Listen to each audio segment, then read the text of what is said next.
Hi guys what's up, कैसे आप सब लोग। मेरा नाम है एल सिंह और आप देख रहे हैं अपना यूट्यूब चैनल नेशन फर्स्ट।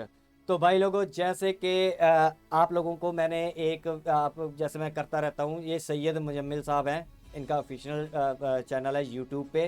तो इनको मैं फॉलो करता हूँ पाकिस्तान में। मैंने बोला हुआ आपको कितनी बार बोल चुका हूँ, मैं फिर बोल देता हूँ। मैं 99 पाकिस्तानियों से नफरत करता हूँ, लेकिन 1% है जिनको मैं फॉलो करता हूँ और मेरे को लगता है कि इनकी बातें सुननी भी चाहिए। पाकिस्तान को तो खैर ये सुनाते रहते हैं, वो तो समझेंगे नहीं, लेकिन इनकी बातें हमें भी समझनी चाहिए। हमें पाकिस्तान की इंटरनल बातें जो असली होती हैं ना, वो बातें हमें पता चलती हैं। ये लॉजिकल और फैक्ट के साथ बात करते हैं मुजम्मिल साहब। तो इनको मैं बहुत अच्छा समझता हूँ कि ये अच्छे एनालिस्ट हैं, बड़े दिमाग से बातें करते हैं और बड़े सुलझी हुई बातें करते हैं। तो आपको भी इनकी बातें सुननी चाहिए और समझना चाहिए पाकिस्तान का, आपको रियल फेस अंदर का जो क्रक्स है। कई आप देखते होंगे कितने उनके चैनल हैं, सब कुछ ना कुछ बोलते रहते हैं, इलॉजिकल बातें। ज़्यादातर एनालिस्ट पाकिस्तान के इलॉजिकल बातें करते हैं, या किसी एक पार्टी लाइन को टो कर रहे होते हैं या दूसरी को कर रहे होते हैं, इलॉजिकल बातें कर रहे होते हैं, ठीक है। तो जो सैयद साहब हैं, ये इलॉजिकल बातें कभी नहीं करते। ये कोट करते हैं कई चीज़ों को, कई चीज़ें इंटरनेशनली कोट करते हैं और बड़े प्यार से और बड़े दिमाग से आपको समझाते हैं। तो इन्होंने जो इस वीडियो का जो इन्होंने दिया हुआ है, टाइटल दिया हुआ है, वो दिया PTI exposed foreign funding case and Imran Khan, ठीक है। प्रोहिबिटेड फंडिंग सैयद मुजम्मिल, ठीक है, ऑफिशियल। तो ये इन्होंने दिया है।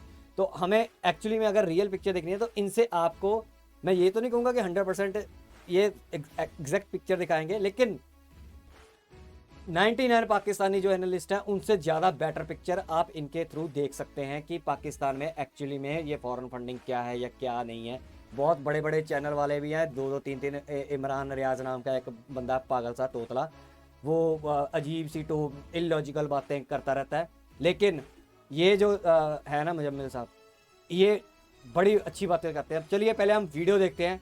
तो मैं इन पे ऑलरेडी बना चुका हूँ, काफ़ी वीडियो बनाता रहता हूँ। तो मेरे को ये वीडियो भी लगी है कि आप लोगों इंडियंस को देखना चाहिए पाकिस्तान में क्या चल रहा था। ये फॉरेन फंडिंग केस आपको पता तो होगा, लेकिन एक्चुअली पिक्चर जो एक पाकिस्तानी है, आपको जो अच्छा पाकिस्तानी है वो बता सकता है।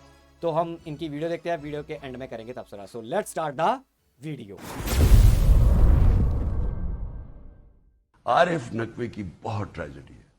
थोड़े से मनी लॉन्ड्रिंग का हुआ और सारा बैंक बैठ गया। उनके पास एसेट्स भी थे।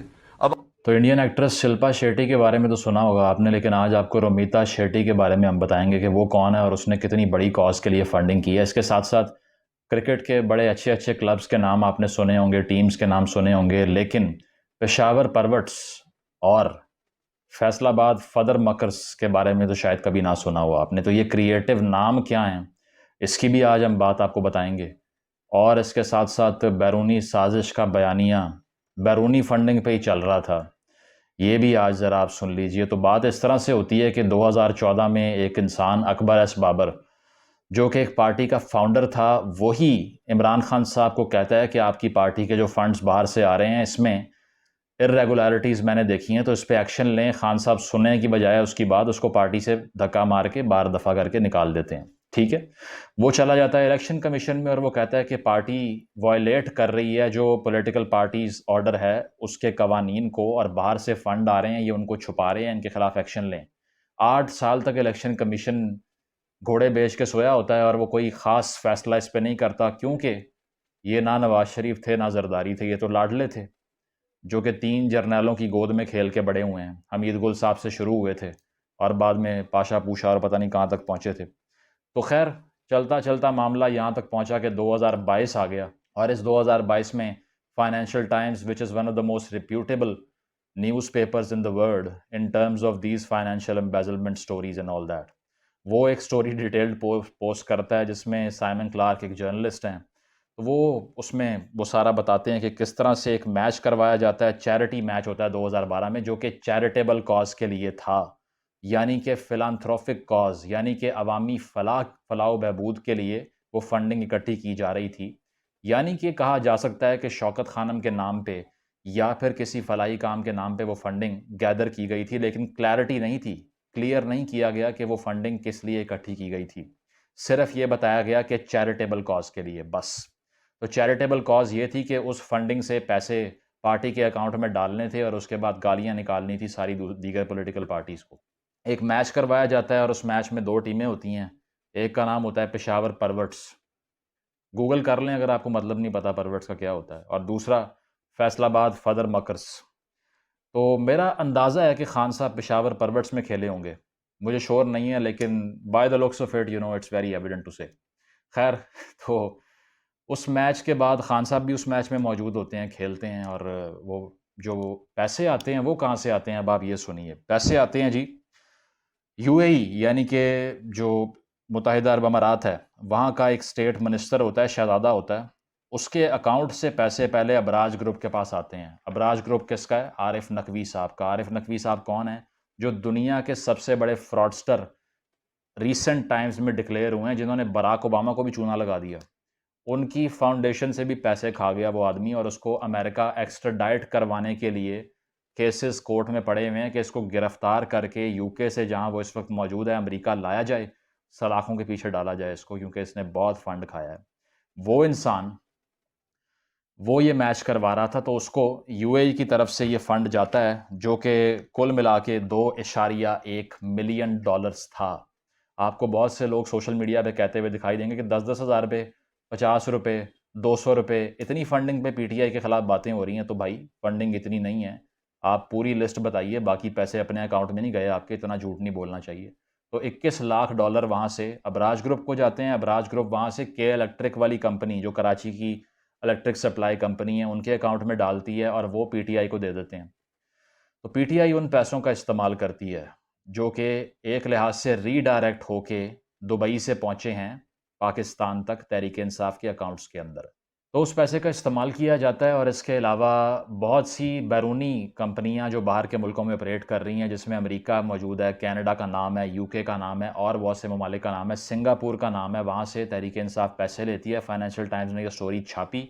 इसके बाद किसी पीटीआई के बंदे ने जाकर ब्रिटिश लॉज, जिनको खान साहब कहते हैं, मैंने सारी ज़िंदगी वेस्ट में गुजारी है, मैं बहुत बेहतरीन तरीके से जानता हूँ वहाँ के निज़ाम को, वहाँ जाके चैलेंज नहीं किया। आप अगर किसी इस तरह की स्टोरी को, जो आपके ख़िलाफ़ इतनी डैमेजिंग हो, आप अगर उसको कोर्ट में ना लेके जाएं, उसको सू ना करें, डैमेजेस ना मांगें, तो ये एक सबूत होता है कि वो बंदा झूठ नहीं सच कह रहा है। अगर आपको अपनी रेपुटेशन की परवाह होती तो आप यूके में केस करते साइमन क्लार्क के ख़िलाफ़, आपने नहीं किया। लेकिन चूंकि साइमन क्लार्क के पास सबूत हैं, इसीलिए तहरीक इंसाफ ने कहा कि दफ़ा करो इसको, ये तो छाप दिया इसने जो छापना था। खैर, प्रेशर मज़ीद बिल्ड हुआ, और इलेक्शन कमीशन ऑफ पाकिस्तान ने फ़ैसला सुनाने की डेट सुनाई। 68 पेजेस, 68 पेजेस का फ़ैसला सुनाया, और उस फैसले के तहत क्या होता है? उस फैसले के तहत ये सारी डिटेल सामने आ जाती है कि तहरीक इंसाफ ने ममनुआ फंडिंग ली है। अब ये भी बड़ा कैची मामला है कि इसको ममनुआ फंडिंग क्यों कहा गया है, फॉरेन फंडिंग क्यों नहीं कहा गया, बैरूनी फंडिंग क्यों नहीं कहा गया, ये आपको एंड पे बताएंगे। इस रिपोर्ट में क्या सामने आया, पहले वो सुन लीजिए। रिपोर्ट में ये सामने आया कि इलेक्शन कमीशन ने एक शो कॉज नोटिस किया तहरीक इंसाफ को कि ये सारे फंड बाहर से आप लेते रहे हैं, इसकी वजह जाहिर करें। इसके अलावा तहरीक इंसाफ ने 13 अकाउंट से लाताल्लुकी का इजहार किया था कि ये तो हमारे हैं ही नहीं, और बाद में स्टेट बैंक के रिकॉर्ड से साबित हुआ कि ये तमाम अकाउंट्स इनकी मेन स्ट्रीम लीडरशिप के नाम पर थे, जिसमें इमरान इस्माइल साहब जो गवर्नर सिंध रह चुके हैं उनका नाम था, महमूद रशीद साहब जो पंजाब के टॉप टियर लीडर हैं तहरीक इंसाफ के, उनके नाम पे अकाउंट खुले हुए थे। और इनका कहना यह है कि तहरीक इंसाफ के चेयरमैन इमरान खान को पता ही नहीं है कि इमरान इस्माइल गवर्नर सिंध और पीटीआई पंजाब का सदर महमूद रशीद उसके नाम पे अकाउंट खुले हुए हैं, उनको मालूम नहीं था, सॉरी गलती हो गई है। ये वही बात है ना कि आप भी अबराज ग्रुप के और आरिफ नकवी के मकसूद चपड़ासी खान साहब बन गए। इसके अलावा ये कहा गया कि इमरान खान की सबमिशन, जो डिक्लेरेशन उन्होंने दी, जिसको बयान हल्फी कहा जाता है, वो झूठा साबित हो चुका है। So he lied in his submission in the election commission of Pakistan के तमाम फंड्स जो हमारी पार्टी को मौसूल हुए हैं वो पॉलिटिकल पार्टीज ऑर्डर के मुताबिक मौसूल हुए हैं। यानी कि अब इसको बहुत से तहरीक इंसाफ के लोग और ये इनकी मेन स्ट्रीम लीडरशिप क्या कह रही है, वो ये कह रही है कि ये बयान हल्फी था ही नहीं, ये तो हल्फ पे बात हुई ही नहीं है। तो भाई स्टैम्प पेपर हो या फॉर्म 1 हो, बात यह है कि एक लीडर ने जो बात की है वो सच है या नहीं, वही 62(1)(f) के अंडर फॉल करती है ना। आपको सादिक और अमीन का जिस बंदे ने करार दे दिया था, आपको टाइटल से नवाज दिया था, जो कि खुद अस्पताल बंद करवाता फिर रहा था, और जिसने डैम फंड में एम्बेजलमेंट्स की और क्या कुछ किया, जिसकी रेपुटेशन क्या है, जिस जो अदलिया की तारीख के ऊपर एक स्याह धब्बा है, उसने जब आपको सादिक और अमीन कहा था तो इसी बेस पे कहा था कि आप बयान हल्फी के अलावा भी सच बोल सकते हैं। तो रिलीजियस प्रिंसिपल्स और रिलीजियस डॉक्ट्रिन के मुताबिक सिर्फ बयान हल्फी पे सच नहीं बोलना होता, हर जगह सच बोलना होता है। तो आपने जब फॉर्म 1 में झूठ बोल दिया तो आप ट्राई हो सकते हैं कोर्ट में। तो ये इलेक्शन कमीशन ने सब्सटेंशिएट कर दिया और कोर्ट एंड कोर्ट क्या लिखा कि Imran Khan failed to discharge his obligations under the Pakistani statutes, यानी कि पाकिस्तानी कवानीन हैं उनसे मुताबिकत नहीं रखती उनकी ये डिक्लेरेशन जो उन्होंने इलेक्शन कमीशन में जमा करवाई थी। वह मजीद ये चीज़ सामने आई है कि $5.5 लाख इन्होंने अमरीकी कंपनी से लिए हैं। वही अमरीका जो कि मुदाखलत कर रहा था, रजीम चेंज करवा रहा था, अमरीकी कंपनियों से ही $5.5 लाख खाया इन्होंने। इसके अलावा $7.9 लाख इन्होंने लिया है यूके से, जहाँ की हुकूमत को ये बहुत अच्छे तरीके से जानते हैं। तो ब्रिटिश कंपनीज से, ये मैं आपको क्लियर कर दूं, ये पैसा पाकिस्तानियों ने नहीं भेजा। ये कंपनीज यूके और अमेरिकन कंपनीज हैं और उनके नामों पे रजिस्टर्ड हैं। इसके अलावा अगर आप ये कहेंगे कि सारे पैसे भेजने वाले पाकिस्तानी थे तो ये भी गलत है। 351 कंपनीज, 351 कंपनीज जो कि बाहर की हैं, कुल मिला के 350 कंपनियों ने तहरीक इंसाफ को फंड दिया, जिसमें 34 फॉरेन नेशनल्स भी शामिल हैं। 34 foreign nationals have funded Tehreek Insaf, और ये चीज़ इस रिपोर्ट में सामने आ चुकी है। इसके बाद एक बड़ा इंकशाफ ये भी होता है कि सिंगापुर में मौजूद रोमिता शेट्टी, जो कि एक इंडियन सिटीज़न हैं और इसके साथ साथ वो वहाँ की नेशनैलिटी भी रखती हैं, आई गेस अमेरिकन या सिंगापुर की नेशनैलिटी रखती हैं, तो उन्होंने भी तहरीक इंसाफ को फंडिंग किया। और तो आपने कहा कि मोदी का जो यार है वो गद्दार है और मैं कश्मीर कॉज के लिए हिंदुस्तान से बात करने को तैयार नहीं हूँ, लेकिन कोई हिंदुस्तानी फ़ंड भेजो तो वो मुझे कबूल है, वो मुझे बुरा नहीं लगता, ठीक है, क्योंकि साफ चली शफाफ चली और आपकी पार्टी का नाम ही तहरीक इंसाफ है, ठीक है। और इसके अलावा आप 62-63 से मुताबिकत रखने वाले सादिक और अमीन रहनुमा थे, लेकिन हिंदुस्तान का जब फंड आ रहा हो तो टेबल के नीचे से ले लेना चाहिए, वो ये साबित किया आपने। इसके अलावा इस केस में तहरीक इंसाफ पाकिस्तान की तारीख की वो पहली पार्टी बन गई है जिसको अनऑथराइज्ड फंडिंग लेने का इल्ज़ाम जिन पे साबित हो चुका है इलेक्शन कमीशन के तहत, ठीक है। इससे पहले कोई पार्टी, चाहे वो पीपल्स पार्टी हो, नून लीग हो, JUI हो या जमात इस्लामी हो, कोई और हो, पाकिस्तान की तारीख में किसी को भी चार्ज नहीं किया गया इस एक्यूजेशंस के साथ जो कि आप पे लग चुकी हैं। तो मुबारक हो इस बात पे भी आपको। अब सबसे बड़ी बात यह है कि इसके बावजूद इतना कुछ साबित तो हो गया है। आपको याद होगा खान साहब पंजाब से 15 सीटें जीते हैं और नून लीग को शिकस्त फाश मिलती है। नून लीग की गंदी करतूतों की वजह से क्या होता है कि नून लीग ने पंजाब के अंदर तमाम के तमाम जो PTI की एक बारात उठ के आई थी उनकी पार्टी को छोड़ के सबको टिकट बांट दिए। उसकी वजह से नून लीग हार गई, ठीक है। और आपने पहली बार जेनवन वर्कर को टिकट दी, जिसको मैं अप्रिशिएट करता हूँ। इमरान खान साहब की विक्ट्री को मैं एंडोर्स करता हूँ पंजाब में जो हुई। शफाफ इलेक्शन के बाद भी इमरान खान इलेक्शन कमीशन के चेयरमैन को गालियां क्यों दे रहे थे?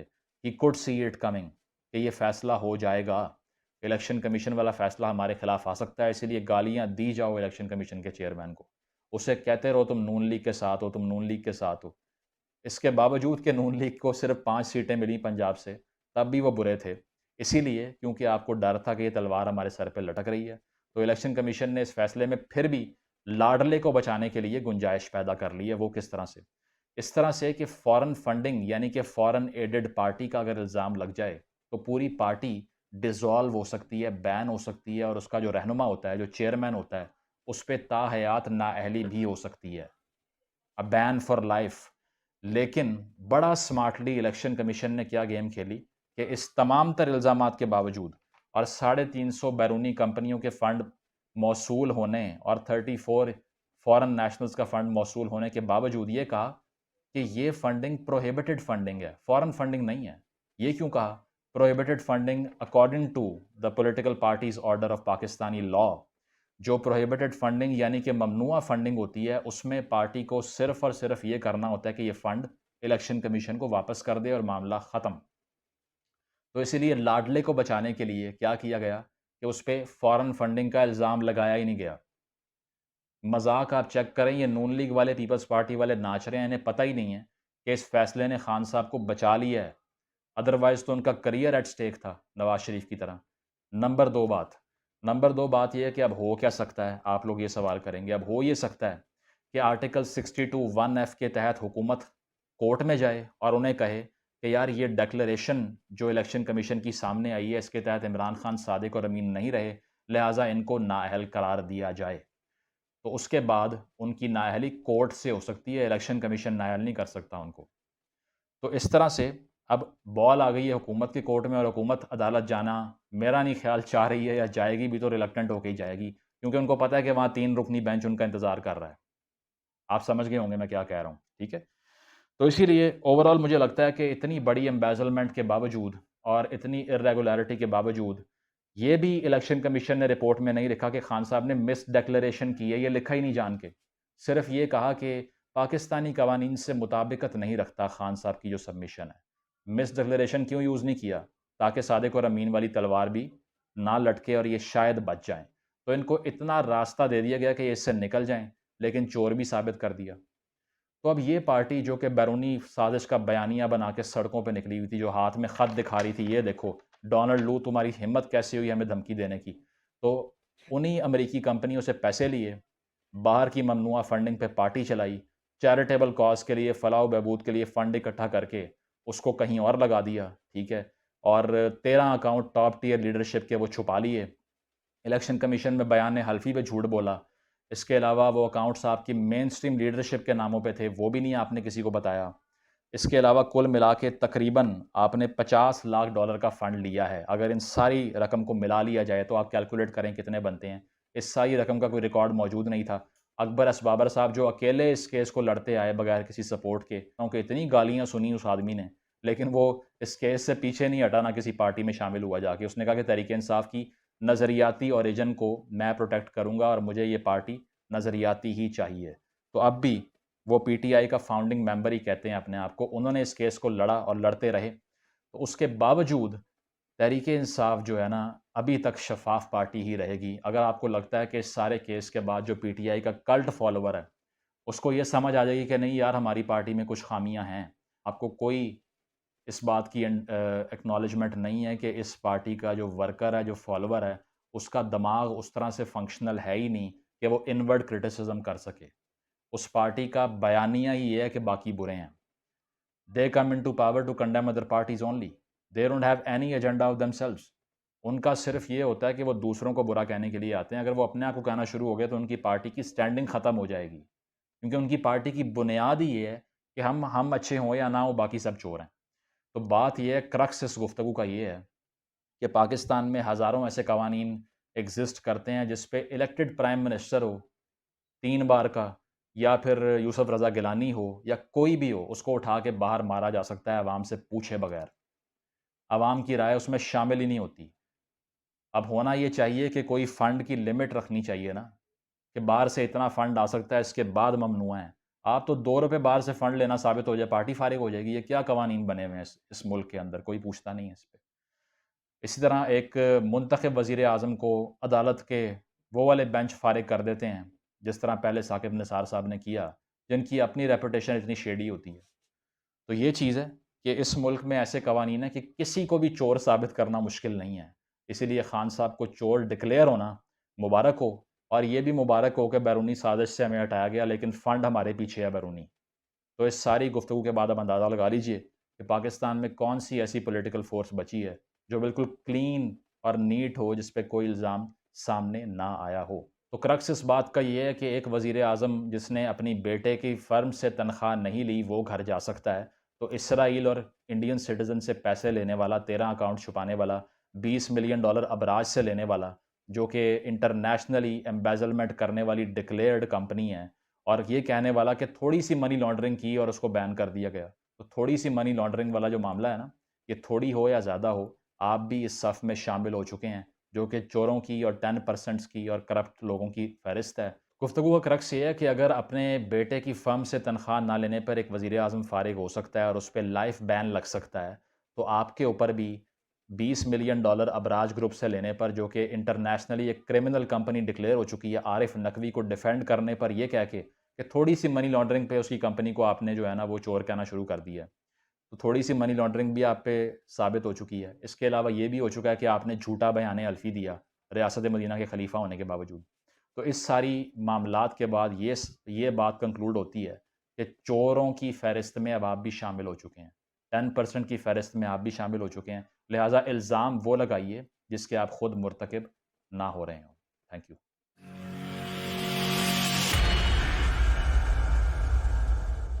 तो यहाँ तक थी वीडियो, आपने वीडियो देखी। मेरा वीडियो दिखाने का मकसद आपको ये था कि आपने फॉरेन फंडिंग केस जो अभी कटोरा खान का आउट हुआ है, उसमें आपको बहुत एनालिस्ट मिल जाएंगे जो बकवासबाजी मार रहे हैं, झूठ तूफान, ये है वो है, 10 रुपए की चोरी है, 20 रुपए की ये नहीं है वो है, लटरम पटरम। लेकिन जो सैयद साहब ने, मैं आप भी कभी सोचते होंगे कि मेरे को इतनी परफेक्ट जानकारी कैसे लेते हैं। देखो ये होता है कि एनालिस्ट तो आपको 1000 मिल जाएंगे, ठीक है, आपको बताने वाले 1000 बंदे मिल जाएंगे, लेकिन आपको उसमें से चूज करना होता है कि कौन परफेक्ट है इनमें से बंदा, ठीक है। तो मेरे को जो लगता है कि ये पाकिस्तान में पाकिस्तान की हैं, तो मेरे को ये लगता है कि मेरे हैं 4-5 और भी एनालिस्ट हैं, लेकिन उनमें से ये एक वो है जिन पे विश्वास करता हूँ कि हाँ जो ये बातें बताते हैं ये बायस्ड होके नहीं बताते, ये किसी की तरफ होके नहीं बताते, ये वो बातें बताते हैं जो पाकिस्तानी होके बताते हैं, ठीक है। तो मैं इनकी बातों पे बिलीव करता हूँ। इसी से मैं आपको ना, जब आप सोचते होगे कि मैं कभी बोल देता हूँ कि 2030 से पहले पाकिस्तान आ जाएगा, इंडिया में भी जिसको मैं फॉलो करता हूँ, जहाँ पाकिस्तानियों को, जहाँ इंटरनेशनल मीडिया को भी मैं फॉलो करता हूँ, मेरे कुछ चुनिंदा ही हैं बंदे, तो उन चुनिंदा बंदों को मैं एक साथ इकट्ठे कर लेता हूँ जो मुझे बेस्ट लगते हैं। भाई आपको भी कोई और बेस्ट लगता होगा, लेकिन जो मेरे को बेस्ट लगता है मैंने वो दिखाया आपको। तो इनसे मैं फिर जो इनका कंक्लूजन होता है, जहाँ जो इनकी सोच होती है, जहाँ इनकी बातें होती हैं, फिर मैं उनसे गैस लगाता हूँ कि ये कैसे चीज़ें होती हैं। इसी तरह मैं पाकिस्तान की जो पॉलिटिक्स चल रही है, जब पाकिस्तान में झूठ बोला, पाकिस्तान के हर एक एनालिस्ट में 99% एनालिस्ट झूठे हैं। मैं आपको सच में बात बता रहा हूँ, 99% झूठे हैं। जो आप आरजू काजमी, आलिया, लटरम पटरम जो भी आप टीवी पे भी देखते हैं ना, उनके इमरान नियाज वगैरह जिनके 2.5 मिलियन लेके पता नहीं घूम रहे हैं यूट्यूब पे, वो सब झूठे हैं, आपको रियल पिक्चर नहीं दिखाते। मेरे को जहाँ तक मैंने एनालाइज किया, मेरे को ये रियल पिक्चर सईद मुजम्मिल हो गए, मैं नाम ही ले लेता हूँ, नजम सेठी भी हैं, वो भी थोड़े बायस्ड हो जाते हैं, लेकिन वो भी रियल पिक्चर आपको दिखा देते हैं। और भी हैं 3-4, मैं नाम बता सकता हूँ, लेकिन फॉर द टाइम बिंग मैं आपको सैयद मुजम्मिल साहब की वीडियो पे हम रिएक्ट कर रहे हैं, तो मैं इसी के बाद में बताता हूँ। आप सोच के देखो, आपने कितनी न्यूज़ सुनी होगी, वो क्या क्या अब जो मैं आपको सच में बात बताता हूँ, इन्होंने जो बातें बोली है ना 100% सही बोली है। 100 नहीं मैं बोलूँगा, चलो 99% सही है, ठीक है। बाकी बंदों ने आपको सबको झूठ बताते हैं, वो पाकिस्तान की, क्योंकि बून मैरों में, इनके रगों में झूठ जा चुका है। ये कभी अपनी कौम को, ना दुनिया को कभी सच नहीं बताते। तो मुजम्मिल साहब की आपकी बातें आपने सुनी, क्या है परफेक्ट पिक्चर, क्या है इनका फॉरेन फंडिंग का है, कैसे केस होगा, कैसे उसको बचाया गया इमरान खान को, कैसे उसको लाडला था, कैसे उसको निकाला गया पतली गली से, ठीक है, फॉरेन फंडिंग का केस नहीं डाला उस पर, ठीक है। तो ये चीज़ें होती हैं, इनके झूठ बोलते रहते हैं, ये $200 है, $50 है, सब झूठ बोलते हैं, पूरी पिक्चर कोई नहीं दिखाता। इन्होंने पूरी आपको किताब खोल के रखी है, अब आपको देखना होता है। ये मैंने आपको इसलिए दिखा रहा हूँ कि आप जो मेरे साथ नेशन फर्स्ट के साथ जुड़े हुए हैं, जहाँ पाकिस्तान के, मैं चाहता हूँ कि पाकिस्तान की आप तक रियल पिक्चर पहुँचे, तो उन वीडियोस को ही मैं लेके आने की कोशिश करता हूँ आपके सामने, ताकि आप पाकिस्तान का रियल चेहरा देख सको। इंडियन एनालिस्ट भी आप देखते हो, अच्छे हैं, लेकिन क्या होता है कि कई बार फिर हो जाता है कि यार बायस्ड, आपको लगता हो यार बायस्ड होता है, इंडियन है, ये पाकिस्तानी है, ठीक है।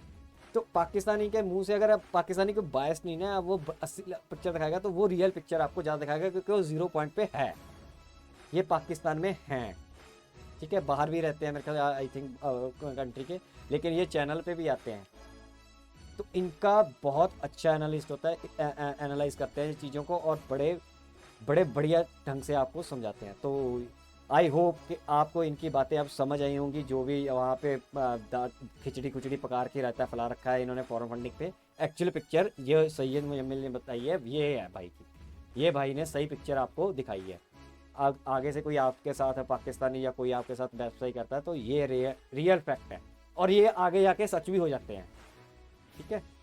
तो यहाँ तक थी वीडियो, प्लीज़ लाइक करो, सब्सक्राइब करो, शेयर करो, कमेंट करो, और अपने इस नेशन फर्स्ट चैनल को फुल सपोर्ट करो भाई। अपने जो सोशल मीडिया का प्लेटफॉर्म है उस पर जाके आप इस चैनल को आगे फैलाओ, ताकि लोगों को अवेयरनेस हो सके, पता हो सके जो इस जियोपॉलिटिकल पाकिस्तान में इंटरेस्ट रखते हैं उनको समझ आ सके, इंडियंस को भी, कि असल पिक्चर क्या है।